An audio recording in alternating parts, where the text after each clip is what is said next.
चलिए दोस्तों, आज हम लोग बात करेंगे आरआरबी के एनटीपीसी 2024 का जो न्यू अपडेट आया है, कह सकते हैं नोटिफिकेशन आया है, जो डेट है 24 को। तो 24 डेट को आपका जो अपडेट आया है उसके बारे में आज हम लोग बात कर लेते हैं। एक और नोटिफिकेशन आया है जो 29 को आया है, जो कितना राइट है कितना रॉन्ग है, और बहुत लोग मतलब 29 का भी सर्कुलेट हो रहा है। तो अकॉर्डिंग टू मी, मेरे हिसाब से जो 29 का है वो बिल्कुल फेक है, क्योंकि 29 का मेरे पास अभी ऐसा कुछ नोटिफिकेशन या कुछ ऐसा इन्फॉर्मेशन नहीं आया है। अभी आपको मान कर चलना है कि 24 वाला ही करेक्ट है, क्योंकि 29 में जो आया है तो 29 जुलाई को जो आया है उसमें लगभग 19,000 सीट बताई जा रही है, लेकिन एक्चुअल में अभी जो 24 जुलाई के नोटिफिकेशन के हिसाब से 10,884 सीट 10,884 सीट्स के वैकेंसी की आप लोगों के पास बात की गई है। तो एनटीपीसी का एक अच्छा खासा सीट आया है। आज हम लोग बात करेंगे एनटीपीसी के इस नोटिफिकेशन में कि किस जोन में कितनी सीटें हैं, जोन वाइज सीट के बारे में बात करेंगे, और क्या सीट इंक्रीज होगा या नहीं होगा, इसके ऊपर भी थोड़ा एक छोटा सा चर्चा करेंगे। और सबसे बड़ी एक बात है, आप लोगों के लिए कह सकते हैं कि इस बार 2024 के नोटिफिकेशन में एक बहुत अच्छी चीज़ निकल करके आ रही है, और वो ये है कि आपका डायरेक्ट लेवल 6 की एक वैकेंसी है। तो डायरेक्ट लेवल 6 की एक वैकेंसी आप लोगों के पास निकल करके है, जिसमें आप मतलब जो हम लोगों का 2019 का नोटिफिकेशन आया था और जिसमें मेरा सिलेक्शन हुआ, जो लास्ट ईयर मैंने सेलेक्ट किया तो लेवल 5 में हुआ था। तो मैक्सिमम यानी कमर्शियल डिपार्टमेंट में हाईएस्ट पोस्ट यही था, लेवल 5 का, senior commercial cum ticket clerk, senior CCTC जिसको हम लोग बोलते हैं। इस बार एक लेवल 6 की वैकेंसी आई है, जो काफ़ी अच्छा होने वाला है आप लोगों के लिए।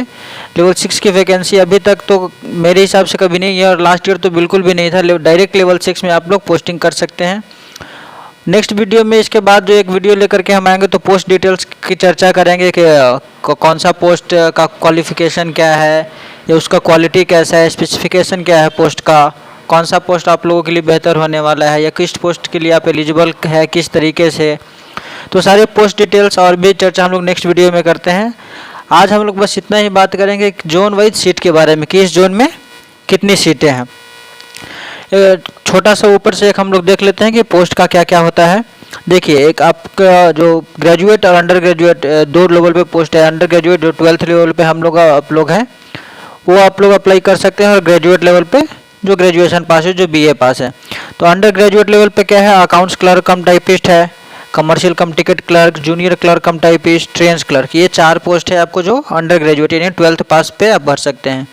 5 पोस्ट है आपको ग्रेजुएट लेवल पे, एक गुड्स गार्ड जिसको हम लोग अब ट्रेन मैनेजर कहते हैं, स्टेशन मास्टर है SM, chief commercial cum ticket supervisor, इसी पोस्ट की मैं बात कर रहा था। जो chief commercial cum ticket supervisor है, ये डायरेक्ट लेवल 6 की वैकेंसी है। डायरेक्ट लेवल 6 में आप ज्वाइन करेंगे कमर्शियल डिपार्टमेंट में, जो काफ़ी अच्छी जॉब होती है कमर्शियल डिपार्टमेंट का। अगर माना जाए लेवल 6 में डायरेक्ट आप 4200 ग्रेड पे डायरेक्ट ज्वाइन करेंगे इतना पे। नेक्स्ट है जूनियर अकाउंट्स असिस्टेंट कम typist, clerk cum typist, senior clerk cum typist. तो ये सारे पोस्ट का हम लोग इन डिटेल्स में चर्चा नेक्स्ट वीडियो में करेंगे, और मैं बताऊंगा कि जो मैंने पोस्ट प्रेफरेंस किया था तो मुझे भी बहुत सारे डाउट थे तो उस टाइम, क्योंकि मैंने भी यूट्यूब से कहीं कहीं देख करके सीखा था। तो मैं अपना एक्सपीरियंस आप लोगों को नेक्स्ट वीडियो में बताऊँगा पोस्ट को लेकर के। अभी हम लोग बात कर लेते हैं जोन वाइज वैकेंसी की, कितनी वैकेंसी आई है फिलहाल अभी 10,000 जो 884 सीट है उसके हिसाब से। तो इसमें देखिए, फर्स्ट हम लोग बात कर लेते हैं सेंट्रल रेलवे की। सेंट्रल रेलवे में 2 बोर्ड है, बिलासपुर एंड मुंबई। बिलासपुर में 259 259 सीट्स, और मुंबई में 984 984 सीट्स है। नेक्स्ट हम लोग बात करेंगे ईस्ट कोस्ट रेलवे की, जो भुवनेश्वर और सिकंदराबाद 2 बोर्ड है इसमें। तो भुवनेश्वर में 535 535 और सिकंदराबाद में 243 सीटें हैं। ये सारे जो सीट्स मैं बता रहा हूँ टोटल ऑल पोस्ट का है, सारा पोस्ट का मिला करके, अंडर ग्रेजुएट और ग्रेजुएट दोनों लेवल का, दोनों का मिला करके है ये दोनों, मतलब जितनी भी सारी सीटें मैं बता रहा हूँ। नेक्स्ट है आपका ईस्ट सेंट्रल रेलवे, जिसमें 3 जोन है, मुजफ्फरपुर, पटना और रांची।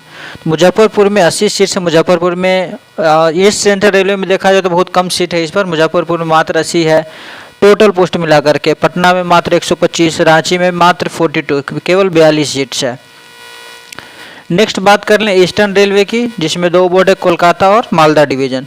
तो कोलकाता डिवीज़न में आपको 893 893 सीट्स है, मालदा में 186 186 सीट्स है। नेक्स्ट हम लोग बात कर लेते हैं तो नॉर्थ सेंट्रल रेलवे की, जिसमें सिर्फ एक ही बोर्ड आता है आपका, कौन सा डिवीज़न है, इलाहाबाद। इलाहाबाद में कितने, मात्र 616 सीट्स है। ये एक डिवीज़न में काफ़ी सीट्स हैं। यहाँ पे जाइएगा तो आप इन डिटेल्स में अगर आपके पास नोटिफिकेशन हो तो आप चेक कर सकते हैं, काफ़ी सीट्स है। तो सिर्फ north central railway Allahabad division में टोटल 616 सीट्स है। नेक्स्ट बात करते हैं नॉर्थ ईस्टर्न रेलवे की, जिसमें एक ही डिवीज़न है तो गोरखपुर, यहाँ कुछ कम सीट्स है, 246 सीट्स है। नेक्स्ट बात करते हैं हम लोग नॉर्थ ईस्ट फ्रंटियर रेलवे की। नॉर्थ ईस्ट फ्रंटियर रेलवे में कौन कौन सा बोर्ड आता है, गुवाहाटी और सिलीगुड़ी डिवीज़न। तो गुवाहाटी में 691 सीट्स है, गुवाहाटी में 691 सीट और सिलीगुड़ी में मात्र 82। तो गुवाहाटी में भी इस बार सीट अच्छे खासे देखने को मिलेंगे, तो ज़्यादा रुझान उधर भी रहेगा, क्योंकि ज़्यादा जहाँ सीट्स है फाइट भी आपको ज़्यादातर वहीं देखने को मिलेगा। जैसे अभी एक हमने देखा इलाहाबाद, गुवाहाटी, इन जगहों पर उम्मीद है कि फ़ाइट ज़्यादा देखने को मिलेगी। जहाँ ज़्यादा सीट होती है वहीं ज़्यादा लोग फॉर्म फिलअप करते हैं। नेक्स्ट है नॉर्दर्न रेलवे। नॉर्दर्न रेलवे का क्या है, 2 है, चंडीगढ़ एंड जम्मू। चंडीगढ़ में भी ठीक ठाक सीट है, अच्छी खासी सीटें हैं, 583। जम्मू में भी 233 233 सीट्स अवेलेबल है। नेक्स्ट बात करते हैं हम लोग नॉर्थ वेस्टर्न रेलवे की, जिसमें सिर्फ एक ही बोर्ड है, सॉरी एक ही डिवीज़न है, अजमेर। अजमेर में 180 सीट्स हैं अभी। नेक्स्ट बात करते हैं साउथ सेंट्रल रेलवे की। साउथ सेंट्रल रेलवे में 2 डिवीज़न आता है, सिकंदराबाद एंड मुंबई। सिकंदराबाद में 288 सीट्स है और मुंबई में मात्र 44 सीट्स है। नेक्स्ट बात करते हैं साउथ ईस्ट रेलवे की। साउथ ईस्ट रेलवे में बिलासपुर है, बिलासपुर में कितनी सीटें हैं, टोटल 542। तो बिलासपुर में भी अच्छी खासी सीटें देखने को मिल सकती हैं। नेक्स्ट है आपका south eastern railway. South eastern railway में 3 डिवीज़न, कोलकाता, मालदा और रांची।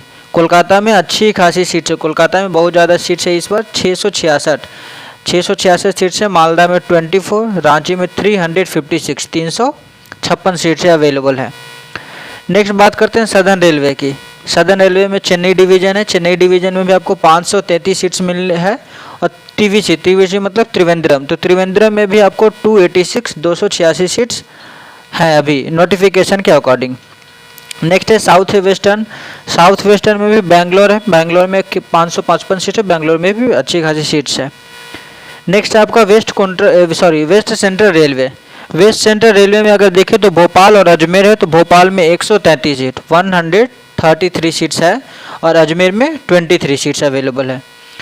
ये टोटल अगर यहाँ तो ये सारे जो जोनल ख़त्म हो गए, जो रेलवे ख़त्म हो गए, तो सारे जोन में मिलाकर के आपको अभी तक 10,730 सीट्स 10,730 सीट्स खत्म हो गए अभी के नोटिफिकेशन के हिसाब से, और बचे सीट्स हैं लगभग 144 सीट्स बचते हैं। तो ये 154 जो है बचे हुए सीट्स, ये प्रोडक्शन यूनिट के वैकेंसी के लिए हैं। प्रोडक्शन यूनिट मतलब हो गया जैसे ICF हो गया, इंटीग्रल कोच फैक्ट्री हो गया, RCF हो गया, और भी ऐसे हर जोन में जो है जहाँ जहाँ पे अपना प्रोडक्शन यूनिट है, प्रोडक्शन फैक्ट्रियाँ हैं, तो वहाँ पे 154 सीटों को बचा कर रखा गया। वहाँ पे 154 सीटों के ऊपर वैकेंसी निकाली जाएगी।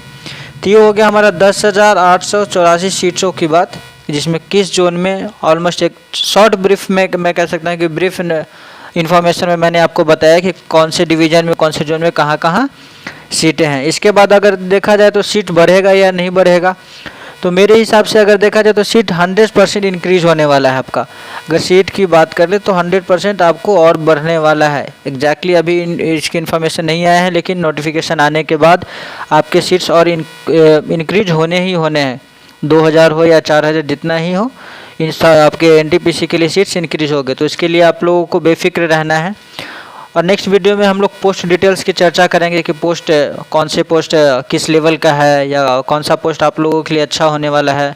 ऑपरेटिंग डिपार्टमेंट में और कमर्शियल डिपार्टमेंट 2 ही है, तो ऑपरेटिंग और कमर्शियल में आप लोगों को कौन कौन से पोस्ट अच्छे होने वाले हैं, या टाइपिस्ट का पोस्ट कैसा होता है, या टाइपिस्ट के पोस्ट में आने के बाद मतलब इसमें जॉब जो है, जॉब टाइपिस्ट में कैसा होता है या कहाँ पे मिलता है।